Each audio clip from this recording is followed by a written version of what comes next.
우리 친구들 안녕하세요. 오늘 3월 19일 금요일입니다. 오늘 큐티 말씀은 마태복음 24장 29절에서 35절까지 말씀인데요. 특별히 오늘은 묵상하기에 부분을 보겠는데 오늘 말씀은 이런 배경을 가지고 있습니다. 약 2000년 전에 우리의 죄를 대신하여 해결해 주시기 위해 오신 예수님은 아주 작고 연약한 모습 또 초라한 모습으로 오셨습니다. 그러나 그분은 지금 영으로 우리 안에서 함께 살고 계시다가 마지막 때에 큰 능력과 영광으로 그분의 사람들을 영접하러 오실 것입니다. 라고 되어 있습니다. 오늘 말씀의 시대적인 배경이 언제냐면요. 2000년 전에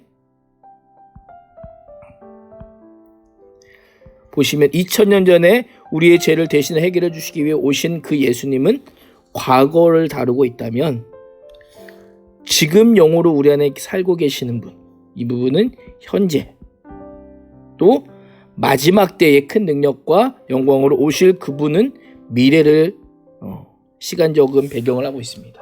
그래서 오늘 말씀은 과거와 현재를 지나서 미래까지를 다루고 있는 본문이다라고 우리 친구들이 생각하고 오늘 말씀을 접근하는 것이 좋을 것 같습니다. 다시 본문으로 돌아오면요. 오늘 말씀을 보면 예수님께서 2000년 전에 오신 그 예수님께서 세상의 마지막 날 다시 오실 그때 우리는 그날을 재림이라고 하거든요. 예수님의 재림. 그 예수님의 재림 때에 어떤 일이 일어날지 예수님이 제자들에게 알려주시는 모습입니다. 우리 첫 번째 29절 말씀을 한번 읽어보겠습니다. 시작. 그날 환란 후에 즉시 해가 어두워지며 달이 빛을 내지 아니하며 별들이 하늘에서 떨어지며 하늘의 권능들이 흔들리리라. 아멘. 여기 보시면 어떻게 시작해요? 그날 환란 후에 라고 시작합니다. 여기서 말하는 그날이라고 하는 것은 무엇이냐면요. 1절에서 앞에 28절 말씀을 보면 어떤 일이 일어나요? 성전이 무너지는 일들이 일어납니다. 또 유대 지역이 점령당하는 일들이 일어납니다. 이 두 가지 일들이 일어난 후에 어떤 일이 일어날 거냐? 즉시 해가 어두워지고 달은 빛을 내지 않고 별들은 하늘에서 떨어지고 하늘의 권능들은 흔들릴 것이다 라고 말씀합니다. 사실 이것과 비슷한 표현의 말씀이요. 이사야서 말씀에도 있어요. 이사야 말씀에도 보면 보통 이 말씀이 언제 등장하냐면 하나님의 심판을 묘사할 때 사용되었던 단어예요. 마지막 때 예수님이 재림하시는 그날에는 우리가 지금까지 전혀 보지 못했던 일들이 일어난다라고 말씀하고 있어요. 한번 생각해 보세요. 우리가 보는 세상 만물 중에서 가장 변화가 없는 것 중에 하나가 바로 해와 달과 별입니다. 해는 어제도 오늘도 내일도 뜨고 지기를 반복합니다. 달과 별도 마찬가지예요. 우리가 생각했을 때 늘 항상 있는 것 같은 그런 존재가 어때요? 어두워지고 빛을 내지 않고 하늘에서 떨어질 것이다 라고 하면서 그날에 이런 일이 있을 것이다 라고 말씀하고 있습니다. 두 번째 일들이 30절에 있는데 30절도 읽어보겠습니다. 그때의 인자의 징조가 하늘에서 보이겠고 그때의 땅의 모든 족속이 통곡하며 그들의 인자가 구름 타고 능력과 큰 영광으로 오는 것을 보리라. 아멘. 두 번째 또 어떻게 시작이 돼요? 두 번째도 그때에 라고 시작이 됩니다.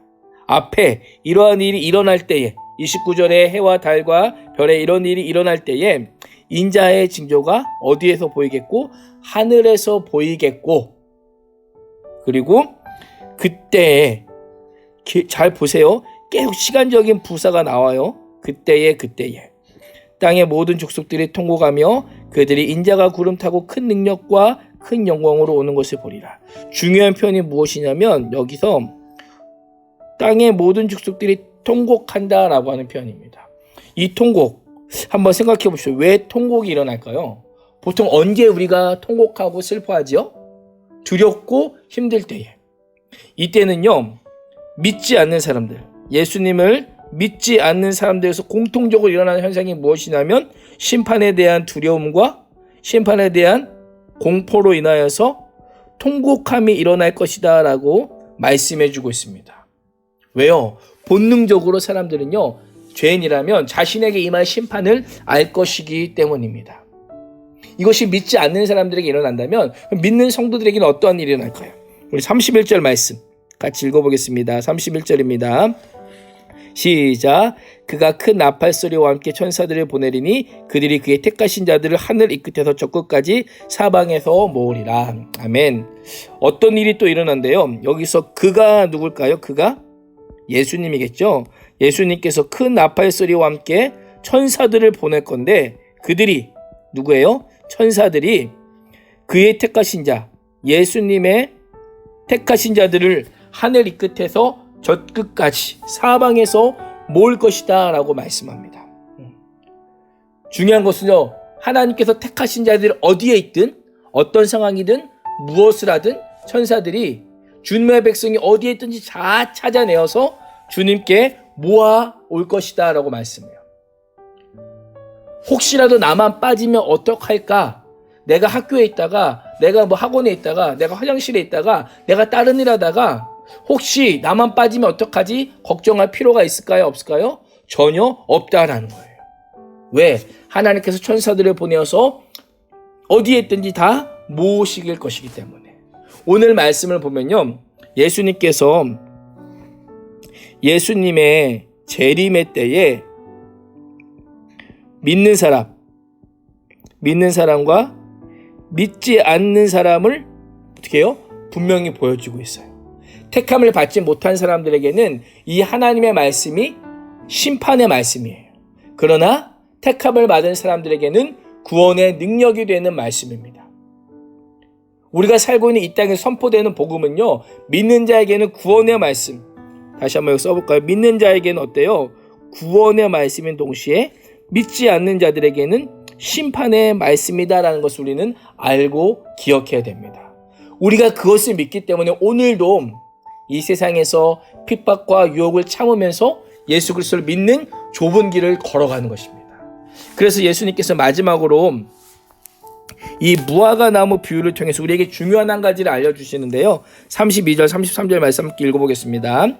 무화과 나무의 비유를 배우라. 그 가지가 연하여지고 잎사귀를 내면 여름이 가까운 줄을 아나니 이와 같이 너희도 이 모든 일을 보고도 인자가 가까이 곧 문 앞에 이른 줄 알라. 아멘. 무엇이라고 말씀해? 무화과 나무의 비유를 통해서 무화과 나무를 봐라. 이 가지가 연하여지고 잎사귀를 내면 여름이 가까이 온 것을 우리가 다 알고 있는 것처럼 오늘 하나님의 말씀대로 이 모든 일들이 일어나는 것을 보거든 예수님께서 곧 오시는 예수님의 재림이 가까이 왔음을 알라라는 거예요. 여기 중요한 핵심이 있습니다. 결론. 예수님의 재림이 가까이 왔음을 알려주는 그 기준이 무엇이에요? 그 기준이 무엇이에요? 바로 하나님의 말씀입니다. 우리 친구들 이거 정말 중요해요. 하나님의 말씀이 재림이냐 재림이 아니냐를 기준하는 말씀입니다. 말씀을 기준으로 여러 징조를 통해서 예수님의 재림이 임박했음을 알 수 있는 거예요. 그래서 35절 말씀을 보면 뭐라고 말씀해요? 천지는 없어질지언정 내 말은 없어지지 아니하리라. 하늘과 땅은 없어질지라도 내가 한 말은 결코 없어지지 않을 것이니 그 하나님의 약속의 말씀을 붙잡고 마지막 때가 분명히 있음을 알라라고 우리에게 말씀해주고 있습니다. 이 예수님의 경고는요, 지금도 유효합니다. 오늘 말씀은 단지 마지막 심판만을 위한 말씀이 아니라 지금 이 시간 하나님 앞에서 온전하게 살아가기 위한 우리에게 주시는 하나님의 말씀이에요. 그럼 우리는 어떻게 살아야 될까? 다시 묵상하기로 한번 돌아가면요, 묵상하기의 마지막을 한번 보면 이렇게 되어 있습니다. 한번 읽어보겠습니다. 날이 갈수록 믿음을 지키는 것이 힘들고 믿음의 길이 더욱 좁고 힘겹게 느껴질지라도 포기하지 말기 바랍니다. 왜요? 그 이유가 무엇이에요? 그것은 믿음을 포기해야 될 이유가 아니라 마지막 날이 가까웠다는 징조이기 때문입니다. 우리가 힘들고 믿음을 지키기 더 어려운 날이 가까이 오면 가까이 올수록 내가 그만해야지, 예수님 그만 믿어야지, 힘들다라고 포기할 것이 아니라 어떤 징조다? 마지막 날이 가까워왔다. 우리로서는 구원받는다는 징조, 우리로서는 천사들에게 초대받는다는 징조, 우리에게는 하나님의 자녀가 된다는 징조, 하나님의 천국 백성이 된다는 징조이기 때문에 어떻게 하라? 기뻐하라라는 것입니다. 우리 친구들 오늘도 주신 말씀 따라서 경건하게 삶으로 주님의 재림을 준비하는 나건제일교회 중등부 고등부 친구들과 선생님 되시기를 축복합니다. 우리 생각하기 말씀을 한번 보겠습니다. 생각하기 말씀은요, 오늘은 첫 번째 말씀을 보겠는데요, 이렇게 되어 있습니다. 마지막 때의 영광 가운데 오실 예수님에 대한 말씀은 나에게 기쁨인가요, 두려움인가요? 상당히 중요한 질문이에요. 쉽게 말씀드리면 오늘 함께 읽은 말씀이 나에게는 기쁨으로 아멘 고백하는 말씀입니까? 아니면 불편하고 두려운 말씀입니까? 이것이 중요한 이유는 무엇이냐면 이것이 지금 나의 영적인 상태를 알려주고 있어요. 만약에 내가 하나님의 말씀에 대해서 기쁨으로 반응한다면 나는 어떤 생각을 해볼 수 있을까요?